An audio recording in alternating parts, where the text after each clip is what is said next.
Hi everyone, thank you very much for joining us today. We are going to be exploring how crash victims are fighting for justice. The webinar is entitled Voice of Crash Victims, and we'll be speaking to the spokespeople of families who are fighting for justice. This webinar is brought to you by Road Peace, which is the national charity for road crash victims. My name is Victoria Lebrecq, and I manage the policy, campaigns and communications for Road Peace. Road Peace supports people who have been bereaved or seriously injured by crashes, and we also campaign to improve the justice system and reduce road danger. Road Peace was founded in 1992 by Brigadier Chowdhury, whose son Mansoor Chowdhury was killed by a driver who went through a red light and killed him. The driver got a fine and a couple of points off his license. So a lot of the campaigning work that Road Peace has done has been focusing on justice issues. This is also our last event of National Road Victim Month, which is August, and was designated as such following the death of Princess Diana, who was killed in a road crash in 1997. It's also the month which had the first ever death in Britain caused by a motor vehicle driver, Bridget Driscoll, in 1896. You know, we're currently in a situation where 1.35 million people are killed worldwide every year in road crashes. So it's a very dire situation indeed. And yeah, just a couple of points with the webinar today. If you've got questions for our speakers, please put them in the Q&A box. There'll be an opportunity at the end of the webinar where we do a panel discussion to ask questions and have a bit of a chat about what you've heard today. In terms of the speakers that we have today, there's Rad Seeger, who's the spokesperson for Harry Dunn's family. He'll be talking about the Justice for Harry campaign and how a fatal crash went from a decision not to charge to a case of serious diplomatic importance. Unfortunately, Rad is unable to join us this afternoon due to an emergency. But I did do a pre-recording with him earlier today, which I will be playing. And there'll be the opportunity to send in questions that you've got for him later, which we can answer by email. Following that, we've got Robert Aylott, who's partner at Osborne's Law, and he'll be talking about the role of personal injury solicitors in advocating for victims. Following that, there's John Campion, who's the Police and Crime Commissioner for West Mercia. He's also done a pre-record and he'll be talking about supporting crash victims in West Mercia. And finally, Dr. Angela Ellum, who's the spokesperson for Angela and Colin Dawson, will be talking about justice for Caitlin and speaking up for crash victims.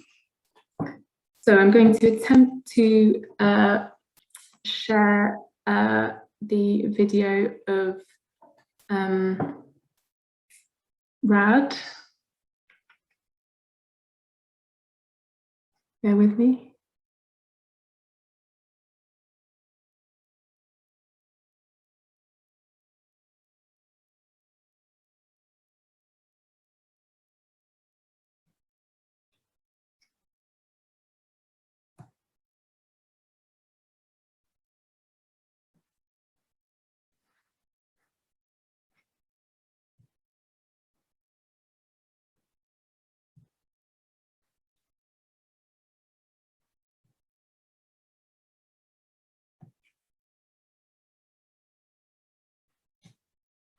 Sorry, one moment.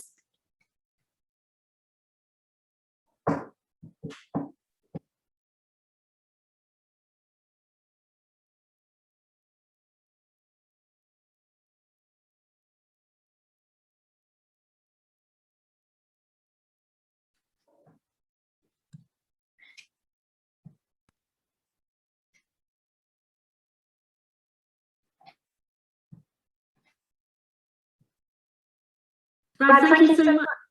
Could you see that, Angela or Rob? You could see it.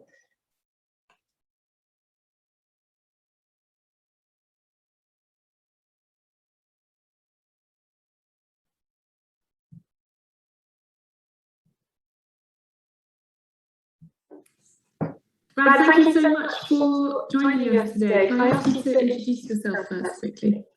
Yeah, sure. My name's Brad Seeger, and currently I'm spending all of my time being the advisor and spokesperson for the tragic family of Harry Dunn. And can you tell us a bit about how you became involved with the Dunn family? Yeah, sure. So we live in a very small village in South Northamptonshire, and Charlotte, Harry's mom, and her husband live just up the road. I've been friends with her for over 20 years, and my middle son is exactly the same age as Harry and Niall. So we're effectively neighbors. And when Harry died and they found out that there were going to be problems getting justice, I knocked on the door and offered to help, just as a neighbor, really. 10 days later, we were in the White House. And what does being a spokesperson involve for you then? Sorry, you just broke up there a bit, Vic. Oh, sorry. So what does being a spokesperson involve for you? That's a really good question. I think about that all the time. So I was given the role officially, of course, under the Victims Code, which in serious cases entitles a family to appoint a family spokesperson. So that's what the role that I took on officially. But for me, it means a lot more than just attending meetings and being their voice. And I guess that's why I call myself their advisor as well. So just by background, I'm a lawyer as well, but I retired about 4 years ago. But I suppose I think of myself as their big brother. I plot everything out. I determine next steps. I'm their protector. I'm their bodyguard, because many people in authority have tried to bully or intimidate them into things that they shouldn't be agreeing to. So it's turned into an all-encompassing role, far more than just being a spokesperson. So it's difficult to describe all the things that I do, but I engage with the media, and I help them get their messages out. But equally behind the scenes, I'm attending meetings with officials and working out the way forward. And I mean, yes, that covers a lot of different aspects, doesn't it? So Harry was killed in 2019, and the police at the time, or the CPS, didn't bring a charge against Anne Secoulis. And now she's charged with causing death by dangerous driving and, the cases of diplomatic importance. How has that happened? It's been an incredible 2 years. So Harry, the second anniversary was last Friday. So it has been an incredible journey. What happened in the early days was that clearly the United States invoked diplomatic immunity for this lady, and that was communicated down to the police, the family liaison officers and the lead investigators. And about a month after Harry died, the family were called to a meeting with the police. And, quite unbelievably to me, the police said, unfortunately, there's now less than 1% chance of having anyone held accountable for Harry's loss. And my children, as I say, we're friends with Harry and Niall. We're sort of starting to put pressure on me to go up the road and telling me there was a problem that I needed to go and help. And I couldn't believe that there was a problem, because of course I implicitly trust the police and the authorities. And I was saying to my kids, well, no, they'll sort it. But my kids became increasingly insistent. And when I heard, when Charlotte told me those words, I couldn't believe what I was hearing, because of course that's not how our system works. Any of us who break the law in this country have to be held to account. That's a basic fundamental pillar of our democracy, that if you do me harm, I'm entitled to expect that you're going to face the consequences of that. It's what keeps our society together. And there was just a scene of utter devastation in Harry's family's house. And, call me mad or whatever. I just said, well, we're not having that. And I didn't really quite know what I meant at the time, but that just, it just seems to be plainly wrong. And I came back home. I gave them a big hug and a kiss. I promised them that I would sort this for them. Charlotte, of course, had made a promise to Harry that, the night that he died, that she was going to get him justice. And I then promised to her that I would make sure that that happened. And it then became a battle.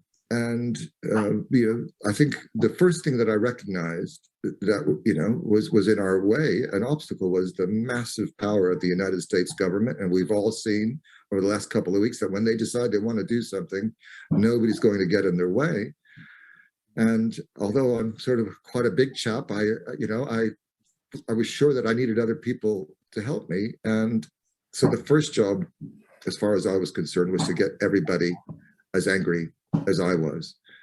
And by everybody, I mean, of course, the great British public. And that, of course, means tapping into the British media. And I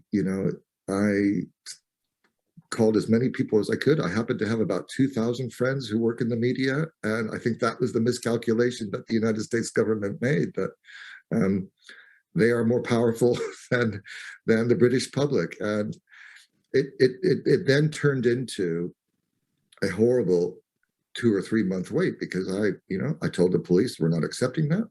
We went to the Foreign Office and met with Dominic Raab, said we weren't accepting that. As I said, we were in the Oval Office with President Trump, and I stared him right in the face, and I told him, this isn't happening. And it then became a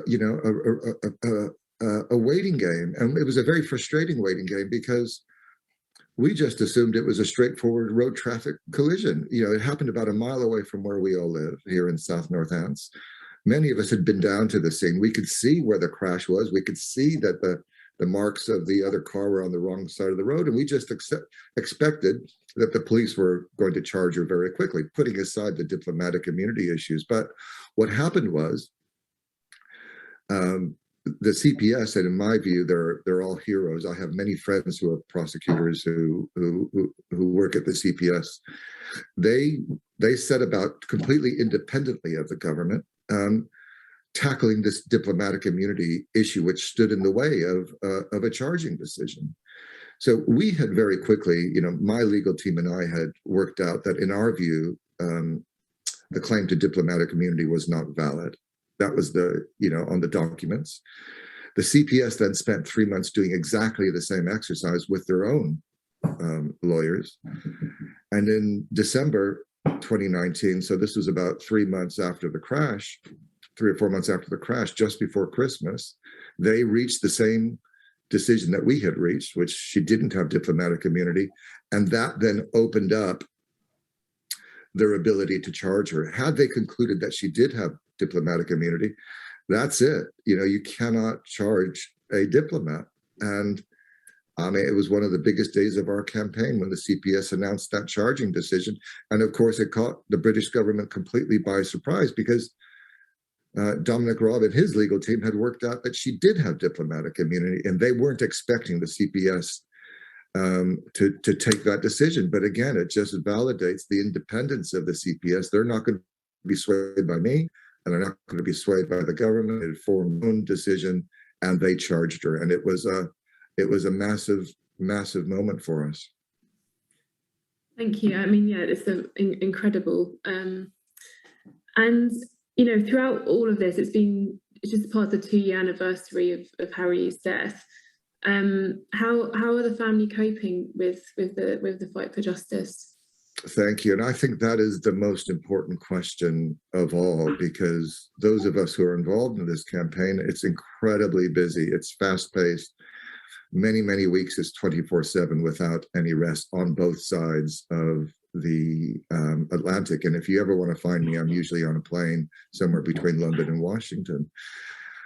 But the reality is, and it's difficult for me to explain this because, you know, it's very, very painful. But Harry's family are absolutely on the floor. And, you know, just, you know, those people, you know, watching this who have suffered loss will know that gut-wrenching feeling that never ever leaves you, of having lost a loved one. And you know, Tim and Charlotte both say to me, you know, pretty regularly that they just miss Harry, and that's you know, heartbreaking. They wake up heartbroken, they spend the day heartbroken, and they go to bed heartbroken, and they then repeat the same the next day. So, you know, when you see us in the media and we're busy and we're talking positively about the progress of the campaign, which we are making incredible progress on, you know, we all come back here to our little village, and there's only 500 of us, and it's very quiet. And it just breaks my heart that this family are going through the pain of losing a loved one. When you then overlay all the stress and the strain that they've been put through, in my view, unforgivably by the United States government, it is just you know, totally unacceptable. And that's why I find it difficult to be able to tell people how are they doing, because the reality is grim, and I can't, and it's black. I can't put I can't paint a pretty picture. You know, I think the benefit of the campaign for them, when the United States government effectively preferred to leave them rot in hell and abandon them, has been, it's given them a reason to get out of bed every day and to do something positive, to fight for Harry. Harry's life did matter, and you do not get to kill somebody and walk away. So the benefits of the campaign, as I see, you know, whilst they're feeling that horrible pain, is Charlotte's got to get up. She's got to do her hair. She's got to do her makeup. And, you know, she's got to think about what she wants to say. And you know, well, she, you know, she would tell you herself, and many, and it's a large family, many of them say to me that they think this campaign has been a lifesaver, that there would have been further tragedies if they didn't have this opportunity to go out and express, you know, how unhappy they are with the so-called arrangement that the United States government wanted, you know, to enforce on them. And but I do think that that is the most important question. And I know many of your, you know, people who are watching this will be victims of road crashes and will have either suffered life-changing injuries or have suffered a loss of a loved one. And that's the reality. That is the reality. And you know, it just breaks my heart that there's nothing that I can do to bring Harry back. And I'm then just left with, well, just as a friend and a neighbor, you know, what's the next best thing that I could have done in those circumstances? And, you know, those people who know me know I'm an incredibly passionate person. I get very emotional when I see injustice. I hate bullies. I've dealt with bullies all my life, I guess, you know, given my size. And this was no different to any other situation, whether it was 50 years ago when I was in the school playground breaking up fights, or here, you know, these people were being bullied and I wasn't going to have it. The fact that they were my friends, and Harry I've known since he was 2. So I wish I could give you a positive answer to say that they're coming through it, they're coming to terms with it. I guess all the stock answers that I guess spokespeople would, after 2 years of a campaign, be giving now. But I think the reality of life without Harry is settling in, and they're all suffering from PTSD. Many of them are getting unbelievable help and support from the NHS. And ultimately, I think they will get back to a place where they can lead a quality of life, but not until they get that justice, not until they get that closure, not until we've had that criminal prosecution and the inquest. We had all the answers that we want. And then, you know, I put my arm around them first. you guys all did as well. You know, they know that the whole nation loves them. Millions of people around the world do.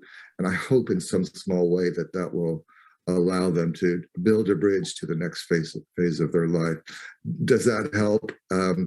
It's a very difficult question for me to answer. Thank you. Yeah, it's difficult, and it's, you know, it's the case with so many people who lose a loved one, that justice never brings the loved one back, does it? I think it's an interesting thing. You know, why do we, when we talk about getting justice and we talk about getting closure, when we've lost a loved one, you know, why does that matter? You know, because it doesn't bring the loved one back. And I think I'm really interested to talk to as many people as I can who have suffered in these circumstances. You know, why does that become important? It seems to be incredibly important. And I imagine that I know why it's important, but not having suffered loss in these circumstances, I'm not quite sure. I'm just somebody who I believe can help people in these circumstances, but it does seem to be tremendously important to people. It's almost like, well, yeah, Harry's life did matter. You don't get to kill him and then just go, oops, terribly sorry, I'm going back to the United States. And you know, it seems to be terribly, terribly important. So the majority of the 1,750 or so people that are killed every year in road crashes in Britain don't have access to a spokesperson. I mean, obviously not all of those cases involve the President of the United States, but many do involve a lot of battling of the system. And, you know, surely the solution to this can't be that everyone has access to a spokesperson. I don't think that's feasible. And, you know, the system shouldn't preclude that. What do you think needs to change in the system? Yeah, again, I think it's something terribly important that, you know, we should all look at Harry's case and try and learn from it, and to improve, you know, the way we handle these situations. You know, I think from my vantage point, what I generally see is that almost like victims of a crime are you know, are treated, you know, almost like an inconvenience. And the basic problem with our system, our legal system, our criminal legal system, is it's adversarial. So you have the prosecution who have to prosecute the right person for the right offense, and they can't always do that. And then you have the defendant who is entitled to a fair trial. And if you and I were accused of something that we didn't do, we would want our fair trial as well. The trouble is the victims are not a party to that litigation. Victims just sort of sit somewhere over there and are effectively, you know, spectators. We have this, I think, you know, useful victims code, which gives us certain rights, but not many. And, you know, the problem is when we want to, almost like when we can see that things are going off the rails in the case, and I presume there's a good percentage of them that do for very good reasons, because evidence can't be found, or a certain witness won't talk, or for instance, there's no dash cam footage. You know, as a victim of a crime, you really want to intervene in that process and start effectively lobbying for people to change their minds and their approach. And I think that becomes very, very complicated, because I think, you know, we should value the independence of the CPS. And it shouldn't come down to how big or strong or how powerful my voice is or how many friends in the media I have. You know, that isn't right to me, to put pressure on the prosecutors. And like you say, what if the next case, they don't have somebody like me? Is it because Harry's family know me that they get a bit of justice, but the next family don't? You know, we have to, I think, iron this out, and we have to find a way where victims of crime are put at the heart of the criminal justice system. It's no good leaving them out there. Sure, they can't be parties to the litigation, but these are people who are suffering intensely. And this seems to matter. And if those in government or those in authority were victims of a crime, they jolly well would either want somebody like me lobbying for them, advocating for them, or they would want to be at the heart of it, where they can see that the correct decisions are being made and that we ultimately get it to a court. And look, if the jury acquits or the judge, for whatever reason, passes a lenient sentence, we as citizens of this very fair society that we live in, I think, have to then leave it up to them. The problem becomes in those very early days where we don't trust. And I think there's sometimes a problem with the police and the family liaison officers. What is their role? Are they part of the investigation team, or are they looking after me? And the reality is, at the moment, they do both. And I think there's a conflict of interest. So I do think that there is a role to have somebody like me in the room, just ensuring that there's fair play. And because the family are not going to be in any position to do that, because they're utterly devastated, you know, how can we find, you know, a process where somebody's going to be in the room looking after their interests and making sure that there is fair play? Because ultimately, that's what I think most people want. Most people accept that there's no guaranteed long sentence or even justice at the end. That is the one thing we cannot guarantee to people, because if the evidence isn't there, or the rules or the laws that our lawmakers have imposed because we voted for them doesn't give the judge an ability to pass a long sentence, I think as fair-minded people, we have to go, right. But I think our job is, as we've done in Harry's case, and what we've always said is, you don't get to kill somebody and walk away. You get to the starting block. And then, you know what? Harry's family will be happy to leave it to the prosecutors and then the fact finders in the court, and we're not even interested in the outcome. And I know many people watching this will, you know, many people do become very invested in the outcome. I prefer to not do that, because I think you're inevitably going to be disappointed. You know, our legal system tends not to put people in jail for a very long time, even when terrible things are happening. But I think so. It's a really good question. You know, how do we solve this problem where clearly many families, after that initial contact, and this is where Harry's family were, and they were just, I guess, you know, they would say very lucky to have me just down the road. That initial contact was an appalling one, where they walked away not trusting it and very angry. And so I'm interested. I don't know that I've got all the solutions, but I'm very interested to carry this discussion forward. And I wonder whether should it be a lawyer in the room, making sure that the rules and the laws are being applied, or maybe a trained lay person, because I just don't think that we can leave it to the police and the family liaison officers, because they've got that, they're 2 feet in separate camps. And I think a lot of people don't understand that. What is a family liaison officer? Well, for me, that means that they're there to look after me. But that's not what they mean. They mean it's the investigation team is sending somebody to us to try and get some help from us in terms of the prosecution. And sometimes it morphs into a special relationship, and the family liaison officer becomes a bit of an advocate. And I've seen that in a few cases, but I don't think that's what it's intended to be. So I think there's a lot of work to do in this area. I think so. And I think we've slightly run out of time to unpick all of that now, but we should definitely pick it up later. Thank you so much for joining us today. I'm sorry you couldn't be, well, not in person, but live with us for the webinar. I'm sure there'll be some questions for you, and I will pass them on after. Thanks so much. Pleasure, and happy to answer any questions anytime. Thank you. Thank you.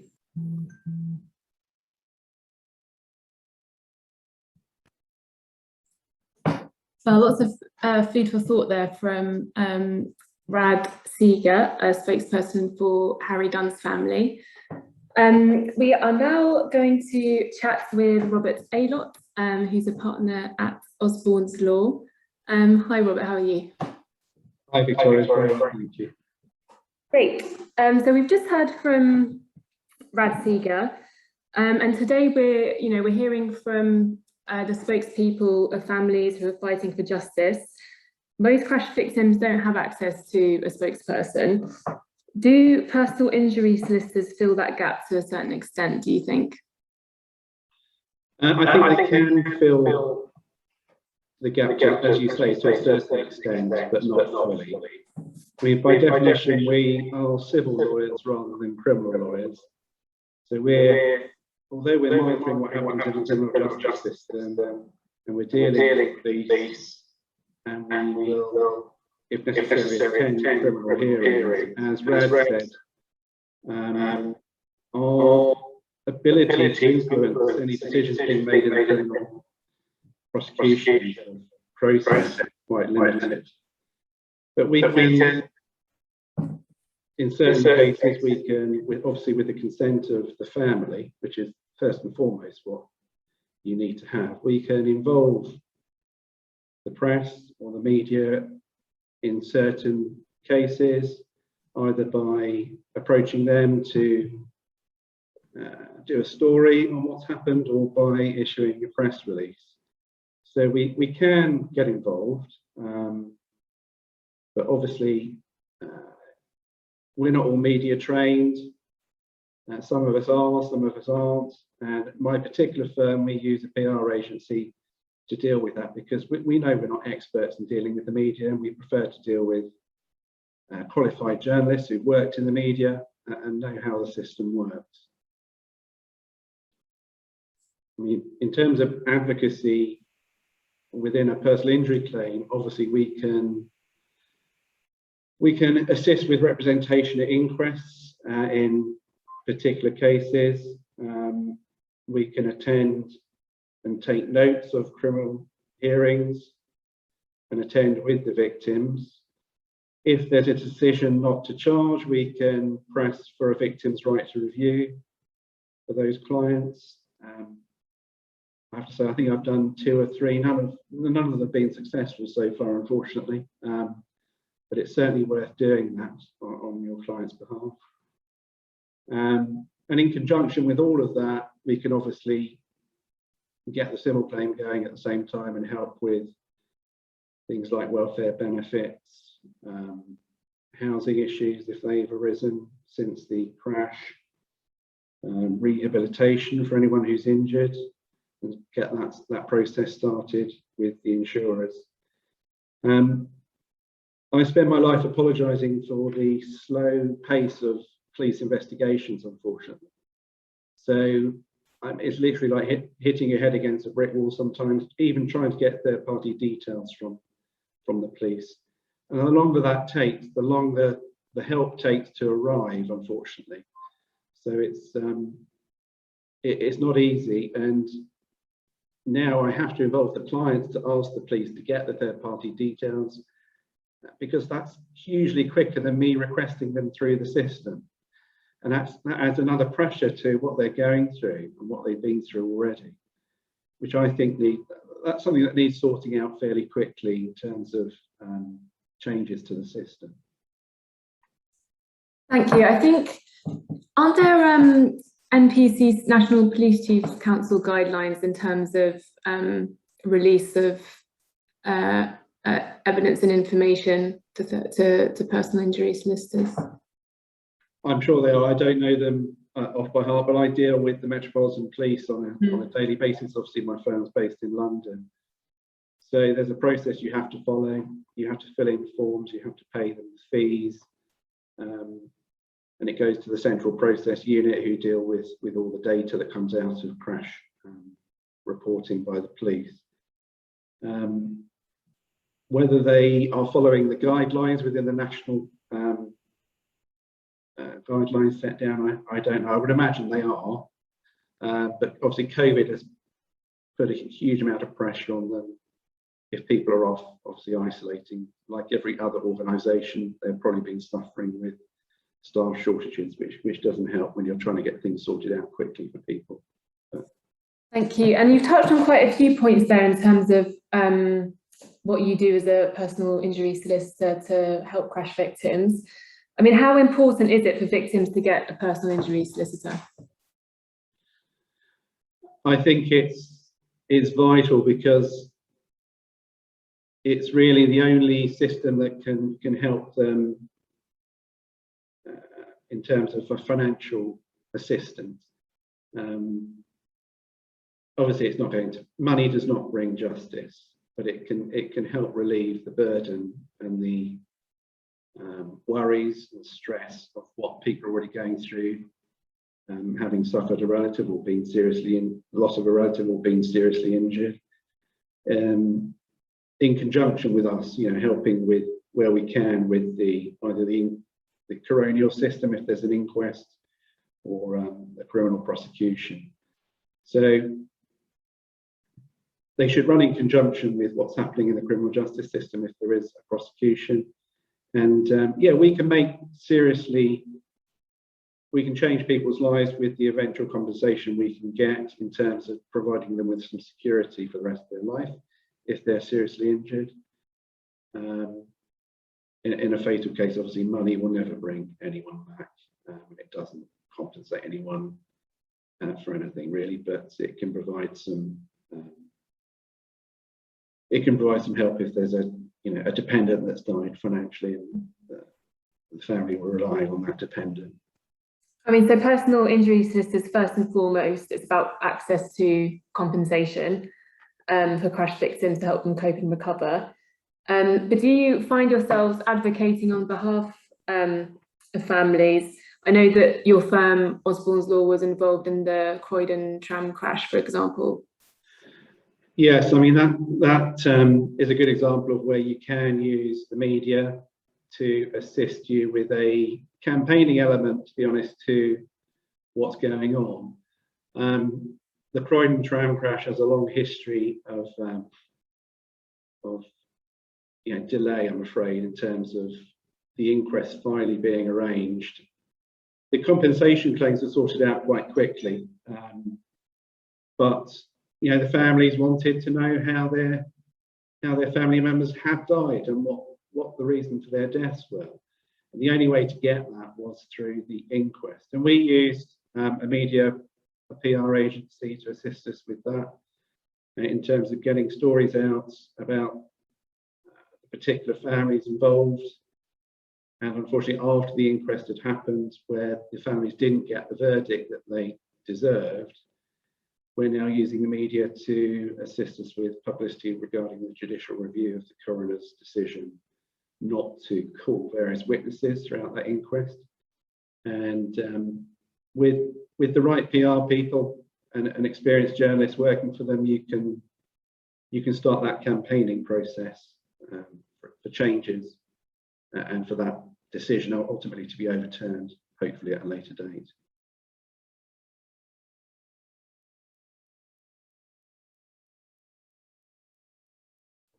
Well, I can't hear you, Victoria. I'm on mute, that's why. We haven't had any questions in the chat box for you yet, but I did have a couple that were submitted beforehand.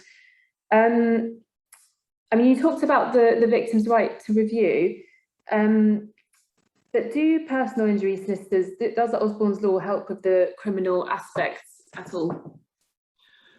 Well, there's, other than attending a hearing, which we can do with the families. And for example, we attended a 5-day criminal trial in Hove Crown Court last year for a case where we needed the notes of the evidence that was given in the criminal trial to assist us with the civil case.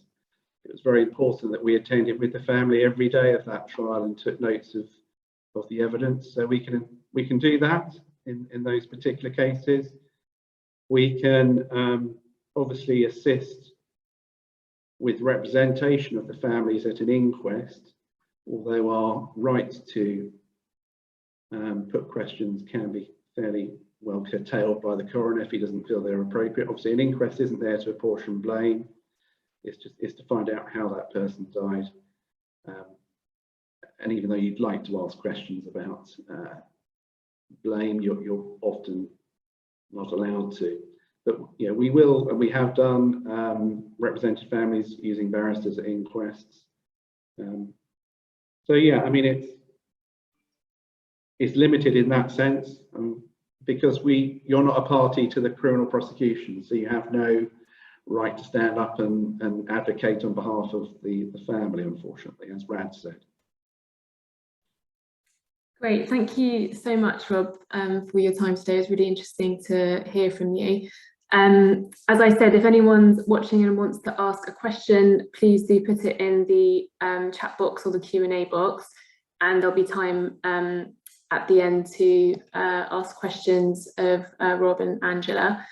I'm now going to attempt to share another video again.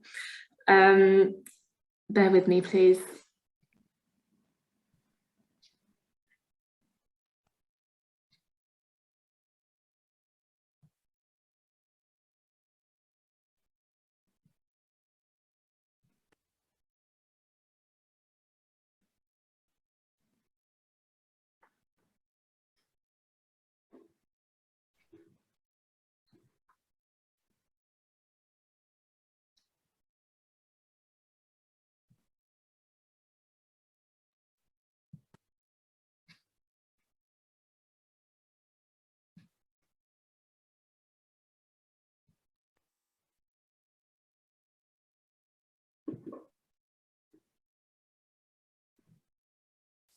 Sorry about this.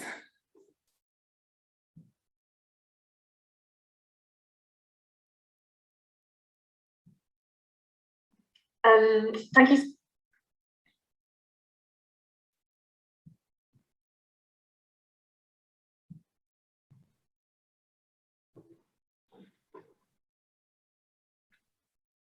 Okay, so we're now going to be hearing from John Campion, who is the Police and Crime Commissioner for West Mercia, and he has done a pre-record. So please do shout, Rob or Angela, if you can't see or hear this. So much for joining us today. Please could you introduce yourself? So my name is John Campion, and I'm the Police and Crime Commissioner in West Mercia. Thanks very much. And can you tell us a bit about the services you commissioned Road Police to deliver recently?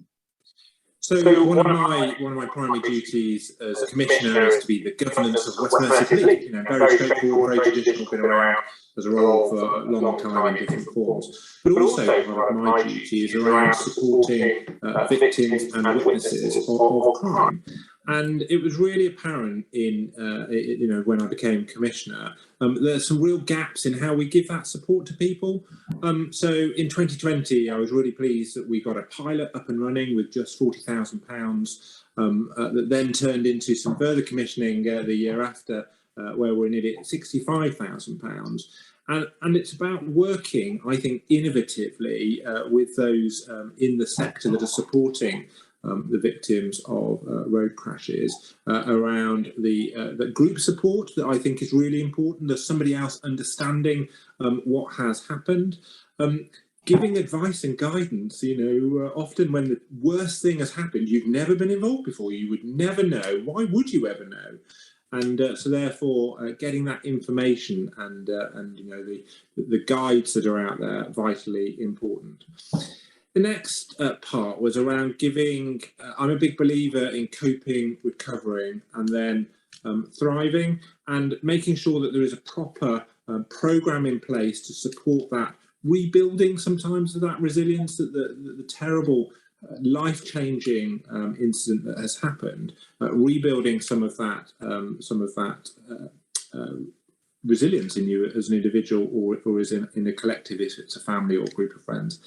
And then very lastly, I've seen it as being really proud to support Road Peace in their friendship, and that's the take I've always had from Road Peace is that it's about a group of friends primarily who have a common terrible experience that unites them, but that friendship and as Commissioner being able to support that friendship for people probably in the worst moments of their life, I've seen as a really proud and important part of my work as Commissioner. Well, thank you so much for your support, and I think what you touched on there around the peer-to-peer support services is something that's so incredibly important, and we hear that from people that have experienced it in West Mercia, but across the country in terms of helping people to cope and recover. So we've got, you've commissioned one for bereaved families, a support group, also for seriously injured victims, and there's a resilience building programme that's being commissioned as well. And on top of that, there's a serious injury caseworker that's going to be working in West Mercia, and I think that's the first of its kind. Why did you want a serious injury caseworker in West Mercia? So some of my challenge, Vicky, and it's not, this isn't my thinking, but this is what I've learned through my journey in supporting victims and families and friends of those injured or killed in road incidents, is there needs to be also some societal progress around the language that we use and indeed how we provide that support. And I don't think we'd recognise quite the specialist nature of some of that support, and that's why I think that caseworker element, I think, is really really important. From the very simple, terrible lexicon that we use sometimes in road crashes about accidents and others, all the way through to the more specialist side. And I think having that caseworker, I think, is really vitally important. And the fact that it is unique says a lot about the immaturity, I think, as we as a society provide to victims and their families. Because I am sad to say, I think we accept the deaths, the injury, the catastrophic, life-changing events that are happening every day, not just on the roads in West Mercia, across the country.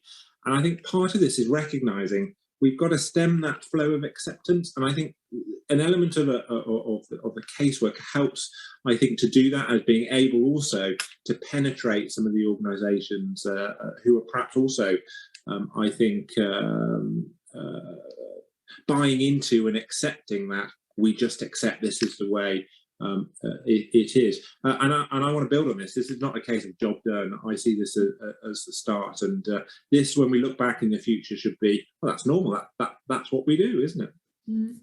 I think that's right. And I think, with seriously injured victims, I think there's often been quite a big gap for support there. Often there's a bit more support available, not enough still, but more support available for bereaved families. And of course, bereaved families have access to a family liaison officer. Seriously injured victims don't have that. Of course, there's quite a big breadth in terms of what counts as a seriously injured crash victim. It goes from, broken fingers to horrible, life-changing, head injuries. But not to have an FLO, I think, is quite a big issue. And we hope that the serious injury caseworker will be able to plug that gap in terms of being able to access justice. So in terms of those gaps, what were seriously injured victims getting before in terms of support in West Mercia? And I think my assessment is very similar to your summary. It was patchy. So I don't doubt the engagement of police officers and other emergency services around the incident is good and compassionate and all the other bits and pieces. And there will be follow-up, but I don't think there's that consistent offer. And in our mission to make our roads safer, and cars are getting safer, aren't they? And the chances of survival from this type of incident does increase as technology assists. So we are more likely to see people with very serious injuries. And I need to make sure that we're set up to that, because of course we will give the most intense support to those that have lost somebody. But I think we need to start to recognise that the very high numbers of those with serious injuries also need that engagement, because I talked earlier a bit about not just surviving but thriving. So the wounds can be healed. The injuries, the terrible injuries, can be to some extent fixed, through all different measures in some cases. But what are we doing around the human underneath all of it? And that's why I think, in the same way, in elsewhere in policing, the support to victims and survivors of things like domestic abuse, we need to start to look at the individual as a whole. And I might be okay on day one. I might be okay on day 100. but it's just making sure, as we understand the long-term effects of these types of incidents, that we're checking to make sure after that life-changing incident that we are setting that person up to succeed in their life as best we can. And I see this being the right steps. And I want the police to play their part. I want myself to play the part as Commissioner, supporting those victims, but also all of the other services. So part of my job, I see, is corral and brigading those other services to help support that mission of thriving. Great, thank you for that. And I guess, yeah, so what do you see the key issues that crash victims and their families face to be? So I touched on it earlier around there's an acceptance, you know, this is what happens. We flick over it in the local newspaper, it's on page 3 that somebody tragically lost their lives. And we use a lexicon at times that I mentioned before about accident, but it's not, that there is causal behaviour at the centre of all of this. So I see that being vitally important in terms of that societal change that we need to do. We also need to ensure that bespoke support is there. In policing, we'll often go, well, we do X, and you know this is it, and if it suits you, then great. If it doesn't, well, I want to see a bit more specialist support bespoke to the individual. And we've seen that in West Mercia. We've got a victims advice line that more generally around victims and witnesses, we've got that bespoke. And I want to make sure that continues to grow in this particular case. So, you know, around that specialist workers and the caseworker we've been talking to being centre. I also know from hearing from victims that the incident is incredibly impacttive. You know, you might not be injured in the slightest. It's the injury, the physical injury, is to the other person who might have died or who might be seriously injured. And I don't think we always, as a society, unless we can see it bleeding or broken, that we know that needs care and attention. So tailoring support in the direction of those around the individual, I also see as important. And very lastly, and I'm not a doctor or a psychiatrist or any of those things, but I have heard from those that have been affected, the power around the befriending I talked about earlier, the sharing experiences. I've never been involved in that scenario. I've never lost a loved one on our roads. So I find I have sympathy and empathy, but I don't think I have true understanding. Whereas I think the likelihood of somebody who has been, I think it can be really, really, really powerful. So I see that as one of the big pluses. I don't know how you measure that, by the way, because a bureaucrat in me goes, oh, how do we put that on a feedback form? You can't, can you? And I think that's also important to measure. That group therapy, that group discussion, that group befriending, really hard to measure, but I think a vitally important underpinning of how we get people to be able to move on is the wrong phrase, but thrive within the life, living with the circumstances that they found themselves in. Thank you. And I think you're right, it's difficult to measure the value of that. Obviously, we get kind of qualitative feedback from families and victims who attend our support groups. But we do have monitoring and evaluation in place, and you know, for things like the resilience building programme that you've commissioned, there's evaluation in terms of how that's helped people cope with post-traumatic stress disorder symptoms. That's fantastic. Thank you so much. Is there anything else that you'd like to say on the topic of the work that you've been doing? It was just really to say I see this as some right positive steps in our journey, and my pledge is to make sure reducing the harm caused by our roads is at the centre of my police and crime plan and my work here in West Mercia. I think we are seeing it taken a much higher level around the country, and my pledge is to make sure I will do my part to stop it happening in the first place, but also equally as importantly to make sure when it does happen, those in and around the incident get the help that they need to be able to thrive within their lives, living with the circumstances that found themselves in with no choice of their own. And we can only do that together, and I'm incredibly grateful for the support of Road Peace and their work in this journey. I'm a convert, and indeed Road Peace have played a big part in my journey of understanding and what we need to do to help make that happen. Great, thank you so much. That's fantastic.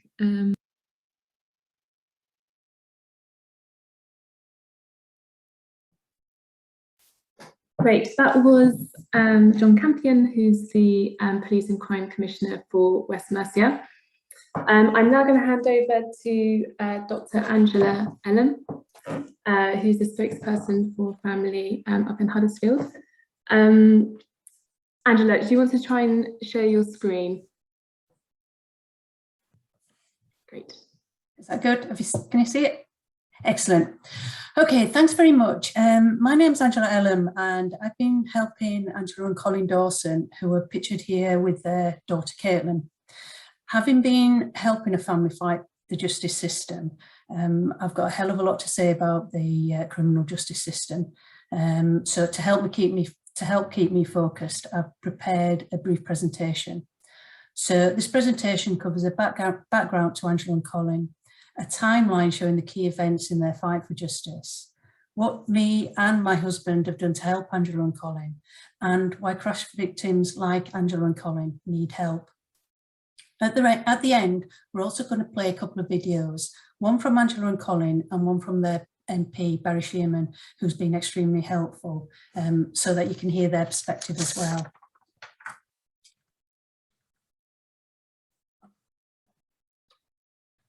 So I'm going to start with a very tragic story of how Angela and Colin became crash victims. On 10th of January 2018, Caitlin was waiting for a school bus when a car mounted the pavement at speed, hitting her and two other pedestrians. The injuries that Caitlin sustained were so catastrophic that she died in hospital later that day. Confronted with the tragic loss of their daughter, the last thing that Angela and Colin thought about was getting justice. Having seen the devastating pictures of the crash, as you can see on this slide here, they just assumed that the driver would be prosecuted. But that was not the case. To their horror, the driver has not yet been charged with anything. So as well as losing their daughter, Angela and Colin have been fighting hard for justice. So I'm just going to talk about the timeline in which they've been fighting for justice. So Caitlin was killed in January 2018. But the actual investigation into Caitlin's death wasn't concluded until March 2019.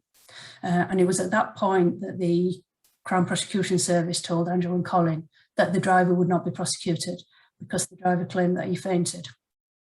The information that Angela and Colin saw at the time that they were given by the Crown Prosecution Service was so scant that they just weren't convinced that the driver should not be prosecuted. So they initiated Victims' Right to Review between March and July 2019. Both stages of the review upheld the decision not to prosecute the driver, but for different reasons. So the Local Resolution Review concluded that it failed to meet the evidential test for prosecution, whereas the Independent Review concluded that it failed to meet the public interest test for prosecution. Angela and Colin were still not convinced that the driver should not be prosecuted. But at that stage, the only option then was to challenge the decision through judicial review, which was far too costly for them to even entertain. So at that stage, there was nothing further we could do in terms of actually challenging the decision. After some time, Angela and Colin were able to see the evidence relating to the crash from the coroner's office. When the coroner's office were initially preparing for an inquest, they allowed them to see the evidence. And at that point, Angela and Colin realised that the standard of investigation was so poor that it needed challenging. So in February 2020, they complained to West Yorkshire Police about the investigation, who dismissed every single issue that they raised.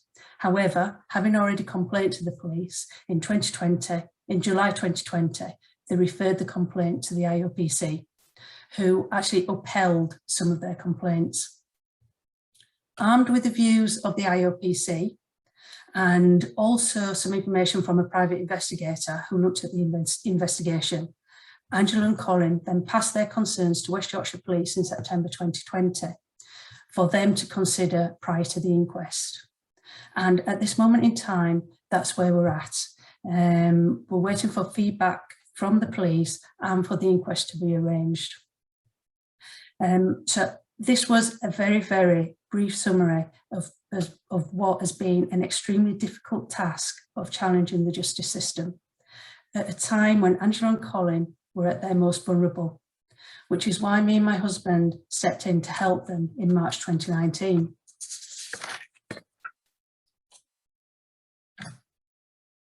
Through a family connection, we were able to reach out to Angela and Colin when they were notified that the driver would not be prosecuted, and we've been helping them ever since. It was clear to a lot of people in the area that something was not quite right with the way this had been handled, and the fact that the driver was not being prosecuted. So helping them has involved much more than just speaking up for them. We supported them across probably four main areas of activity. The first area was to help them navigate their way through the criminal justice system, which was not easy because, along with Angela and Colin, we had absolutely no experience of the criminal justice system. So a lot of it was done through researching the internet and finding out by ourselves. Nonetheless, we were able to help them understand what was happening and also advise them on the right steps to take in their fight for justice. The second area where we've helped them is to actually write all the documents that they needed for the appeals, the complaints, and other communications as they progress through each stage of the fight. Because of our backgrounds in business and also in the public sector, we were able to present their concerns in a format that was clear, well thought out, and most importantly, actually made an impact. So the third area in which we've helped them is to attend meetings with them to do with the investigation. Quite often we would speak up on their behalf. Meetings were often difficult for Angela and Colin emotionally. They found the meetings really, really difficult, and they found it difficult to stay calm. But because we were more detached from the situation, we were able to express their views and concerns in a much calmer and a much more constructive way. And then the final area in which we've been able to help them is to get other people involved in the fight for justice. This included their local MP, Barry Schumann, who was extremely supportive and has been working with the family since we got involved in March 2019, and a private investigator who was able to find additional information out about the investigation. So the final thing I'm going to talk about is I think Angela and Colin and other crash victims like them need more help. The first point I want to make is that for Angela and Colin, there was no one in the criminal justice system who was there to help them fight for justice. Basically, they were abandoned by the systems to fend for themselves. They were just cut away from absolutely everybody. They were on their own. So unless they could afford to pay for legal support, and let's face it, not many people can, they were actually on their own, which is why we chose to actually help them. My second point is that most crash victims, like Angela and Colin, probably haven't got the capacity to take on the criminal justice system on their own. To start with, it's unlikely that they've got the right knowledge or experience to take them on. And even if they did, at that time, they're full of grief and won't have the emotional capacity to deal with such a demanding challenge. My third point is that if somebody has lost someone, has lost a loved one, they are grief-stricken, and it's really, really difficult to see something clearly. Being so full of grief, it clouds their judgment. So they need someone by their side who can provide an independent perspective and consider matters objectively. That was really, really important to Angela and Colin.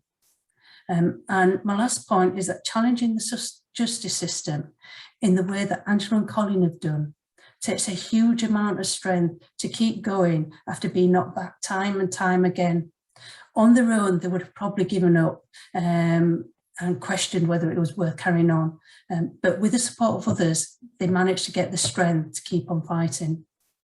So those are the reasons why we think people need a lot more help when they're having to challenge the criminal justice system because it's not supporting them in the way it should do. The last 4 years have been absolutely horrific for Angela and Colin. I cannot begin to imagine to tell you how bad it's actually been, and it still isn't over yet. There's still a long way for them to go before the legal aspects of Caitlin's death are actually resolved. And it's totally unreasonable to expect a family to deal with all that pressure, all that stress, all that heartache, to deal with it all on their own. And that's why more support's actually needed for victims like them. I'm going to hand back to Victoria, who's going to play a couple of videos, one from Angela and Colin and one from Barry. I'm going to hear Barry first so that you can hear their perspective on this.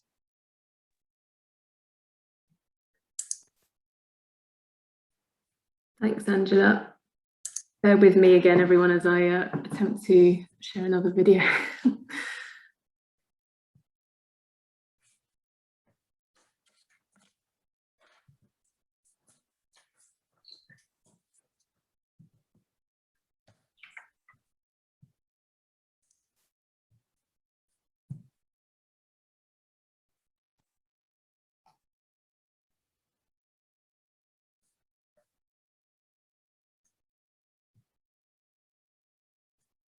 Hi, I'm Barry Shearman, the Member of Parliament for Huddersfield. One of the most tragic events in my whole time as a Member of Parliament was when a car smashed into a queue, waiting for the bus queue in Dalton, in Waterloo, in the heart of my constituency. And 2 people were severely very much injured, and a young girl on her way to school was killed. Now, I can't get that dreadful death out of my mind. And we started a campaign to make sure that justice was done and that the death of that young lady, Caitlin Dawson, was fully investigated. We're still not happy.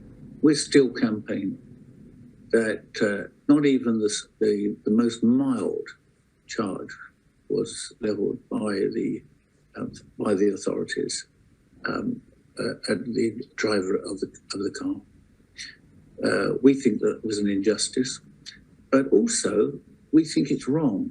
The lack of support for people who are victims and family of victims to go through this intense period when they want to know the truth, they haven't got the resources to stand up to very well-equipped and well-briefed lawyers and teams.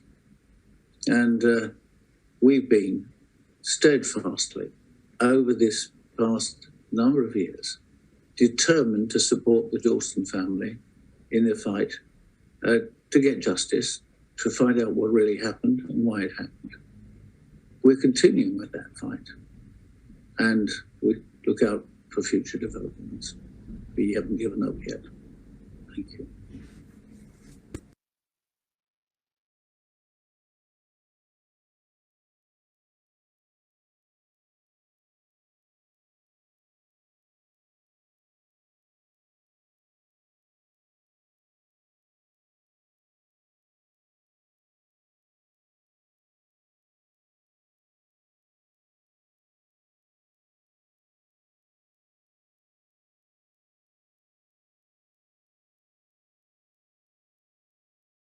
In the beginning, we were completely devastated, in shock, confused and numb to the world around us.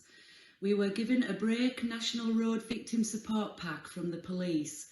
This was all we had to look at in respect of what might occur in the following months. We didn't understand the criminal justice system, but had 100% faith that the driver would be brought to justice. How could he not be? As time passed, it was becoming more and more apparent that the police believed the driver had suffered a medical episode. The following March, we were given the shattering news that the driver would not be prosecuted. This was unbearable to accept. At this point, Angela Ellum and Roger Beaumont, through a family member, stepped in to help us. We are still fighting today because of their expertise, professionalism and knowledge. We truly believe that without their help and support, we would have had to give up our fight a long time ago. We are so grateful to them. We know that there are so many other families that wouldn't know which way to turn for help and support at such a difficult time, and how many of them have been let down by the police and the justice system.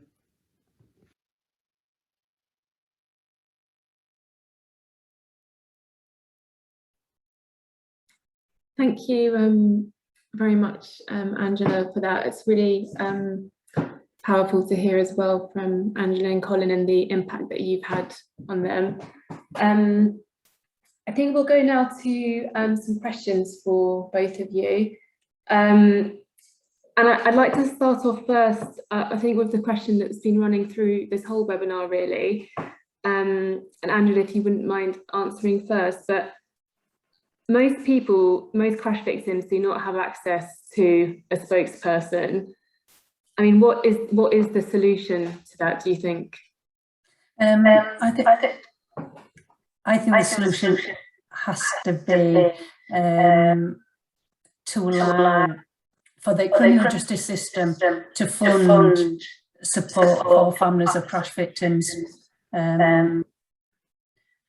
because it's so difficult for families to actually deal with everything, especially when they have no knowledge of the system.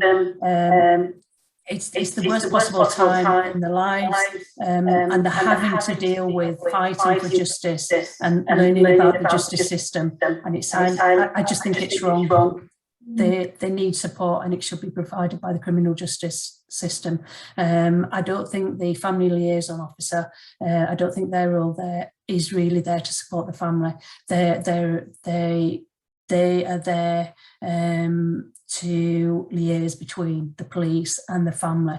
They're not there to ensure that the family gets justice, and that's what they need, to ensure that somebody there to ensure that families get justice, and that there isn't anybody there at this moment in time.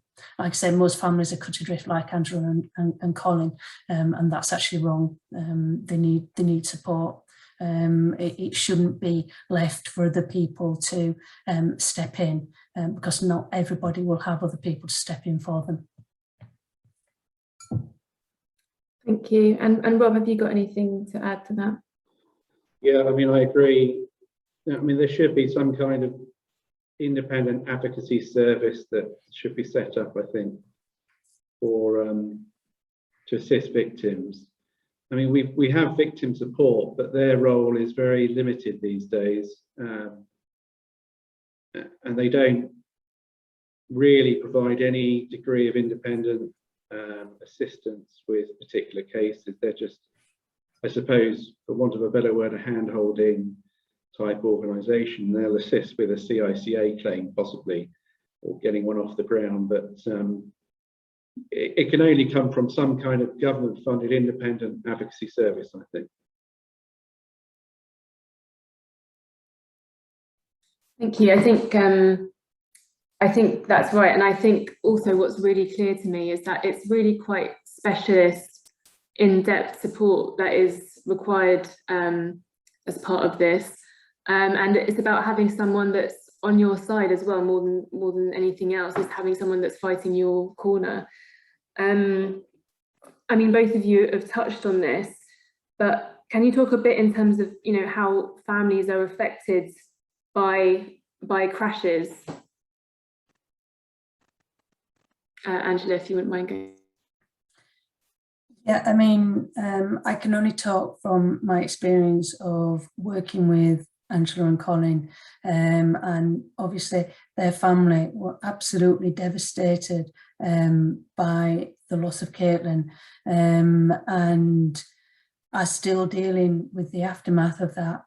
At this moment in time, nearly 4 years after Caitlin's death, they still haven't grieved properly for the loss of Caitlin, because since Caitlin died, they've been fighting, you know, the criminal justice system. You know, they've been fighting for justice, so they haven't actually grieved. So the impact on the family is just huge. You know, I cannot use any words to describe how much of an effect it's had on them and their wider family.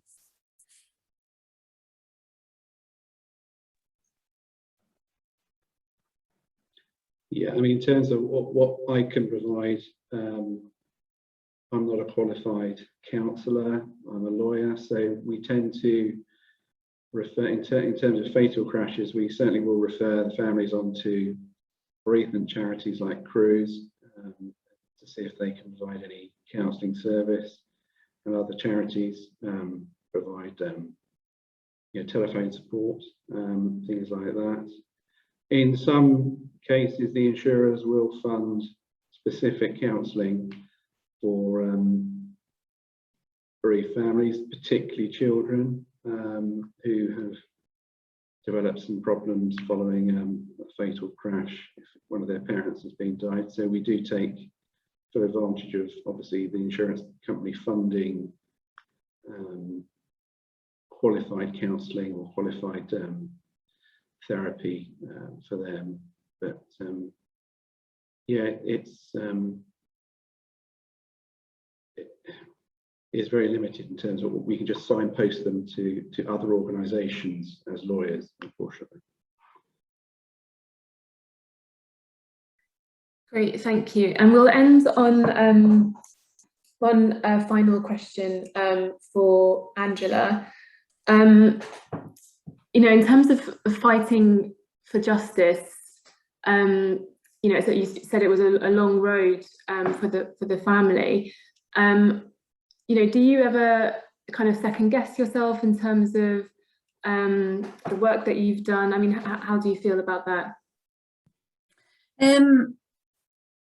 I think it's been hugely supportive of Angela and Colin, but obviously it sometimes crosses my mind, because it has been such a long journey. Had I not helped them, would they have been able to grieve for Caitlin much sooner? And I kind of think I genuinely believe that there has been an injustice in this case. And I genuinely believe that the police and Crown Prosecution Service have not reached the right decision. And because of that, I genuinely believe that it's the right thing to do to support Angela and Colin in fighting for justice. And had I not helped them, they would still want to fight for justice. They probably just wouldn't do it as effectively as they are doing at the moment with me by their side. So I think it's fair. It's a fair question to challenge me in terms of, am I sort of giving them false hope by making all these complaints and appeals and stuff like that? And I don't actually think it is false hope. I genuinely believe that the Crown Prosecution, that the criminal justice system have actually got it wrong, and because of that, it's worth fighting for. Thank you very much, and thank you for all the work that you've done in terms of supporting them. It's really great to see. Thank you very much, Robert, for joining us also. And a big thank you also to Osborne's Law for sponsoring the events. We're very grateful for that. If anyone's got any questions, please do feel free to email me. And we can pass them on also to the speakers that weren't able to attend in person. A recording will be available of this webinar, which I will send to all of the people who have registered. So thank you very much, all of you. Thanks. Thank you, everyone.